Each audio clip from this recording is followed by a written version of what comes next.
अवां खे अपडेट कयूं इस्लामाबाद में वज़ीर आज़म शहबाज शरीफ क़ौम खे ख़िताब कयो आहे। अहम ख़बर आहे कर्ज़नि ते 22 सैकड़ो व्याज घटिजी 20 सैकड़ो ते पहुची वियो आहे। वज़ीर आज़म जो अहिड़ो चवणु आहे व्याजी शरह घटिजण सां मुल्क में सीड़पकारी खे हथी मिलंदी।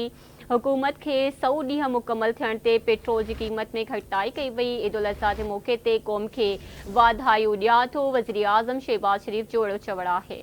अवां सां ख़बर शेयर कयूं पिया। इस्लामाबाद में वज़ीर आज़म क़ौम खे ख़िताब कयो आहे। कर्ज़नि ते 22 सैकड़ो व्याज घटिजी 20 सैकड़ो ते पहुची वियो आहे। वज़ीर आज़म जो चवणु आहे त व्याज जी शरह घटिजण सां मुल्क में सीड़पकारी खे हथी मिलंदी। हुकूमत खे 100 ॾींहं मुकमल थियण ते पेट्रोल जी क़ीमत में घटिताई कई वई आहे। ईद उल अज़हा जे मौक़े ते क़ौम खे वाधायूं ॾियां थो। अहम ख़बर आहे अवां सां शेयर कंदासीं।